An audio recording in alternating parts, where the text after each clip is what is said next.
So sir climax சீனை பத்தி இன்னமும் கொஞ்சம் டீட்டெயிலா பேசலாம். ஸோ அந்த ஒரு போர்க்களமா இருக்கட்டும், ஏன்னா நார்மலா வந்துட்டு நார்மல் ஒரு படம் எடுக்கிறோம் அப்டின்னா, அங்க ஆக்ஷன் சீக்வென்ஸ் பண்றது வித்தியாசமா இருக்கும். பட் நெறைய வந்துட்டு இந்த அம்பா இருக்கட்டும், அந்த பழைய காலத்து விஷயங்கள் எல்லாமே வச்சு ஒரு படத்த எடுக்கிறது வந்து சாதாரணமான விஷயம் கிடையாது. உங்களுக்கு இது யூனிக்கா இருந்ததா? இல்ல உங்களோட எக்ஸ்பீரியன்ஸ் வந்து அந்த ஒரு இடத்துல எப்டி போட்டீங்க?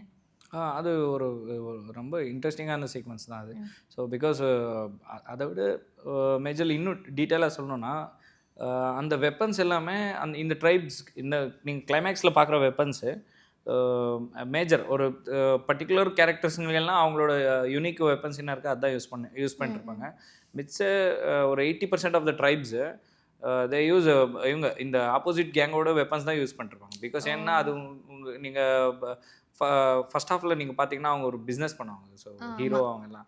ஸோ ம். அங்கருந்து அவங்க பர்ச்சேஸ் பண்றது வெப்பன்ஸ் தான். ஸோ ம், அந்த ம், ம். வெப்பன் தான் இவங்க கிட்டயும் வந்திருக்கும். ஸோ அந்த வெப்பன இவங்க எப்படி ஹேண்டில் பண்றாங்க? இவங்க கொஞ்சம் very new do that weapon. So அந்த வெப்பன வச்சு இவங்க எப்படி ஹேண்டில் பண்றாங்க. அப்புறமா அவங்களோட ஓன் வெப்பன்ஸ் சிலது இருக்கும். அது ஆனா ம். பட் அந்த வெப்பன்ஸ் எல்லாமே ஆ ஃபைட் பண்றதுக்காக இல்ல. அதெல்லாம் வேட்டையாடுறதுக்கோ, ம். ஆ பழங்க அது இது பறிக்கிறதுக்கு அதுக்காக கிரியேட் பண்ண வெப்பன்ஸ். ஸோ அந்த வெப்பன்ஸ வச்சு இவ்வளோ பெரிய ஒரு போர இவங்க அட்டெண்ட் பண்றாங்க. ஸோ அப்புறமா இவங்களோட எமோஷன் ரொம்ப ஸ்ட்ராங்கா இருக்கும். ஸோ நம்ம வாழ் மக்கள் என்னோட எமோஷன் என்ன இருக்கோ, அதுவுமே இங்க இருக்க சோல்ஜர்ஸோட எமோஷனுமே கம்ப்ளீட்லி டிஃபரெண்ட். டிஃபரெண்ட்டா ஸோ இருக்கும்.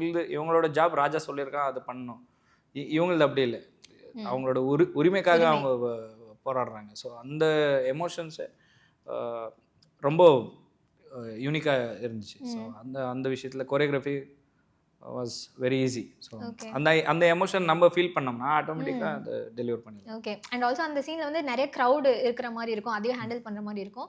ஸோ இன்னொரு விஷயம் பார்த்தீங்கன்னா, ஒரு ஆக்ஷன் சீக்வென்ஸ் அப்டின்னாலே செட்ஸ்ல அடிபடுறது, மிதிப்படுறது அந்த மாரி பல விஷயங்கள் வந்து நடக்கும். ஸோ அந்த மாரி ஏதாவது ரொம்ப வந்து ஹர்ட் ஆயி யாராவது கஷ்டப்பட்டு அந்த மாரி ஏதாவது இருக்கா சீன்ல?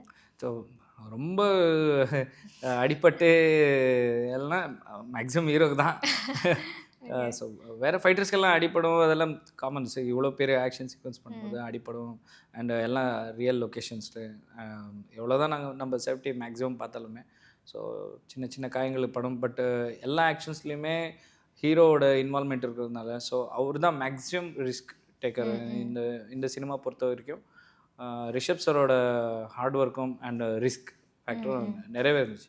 ஸோ அவர எடுத்துட்டு ஈவன் த சாரியட் ஃபைட் ஆகட்டும், த குலிகா ஃபைட் ஆகட்டும், கிளைமேக்ஸ் இதில எல்லாமே அவங்க மேக்ஸிமம் அவரோட 100% எஃபோர்ட் போட்டிருப்பாரு.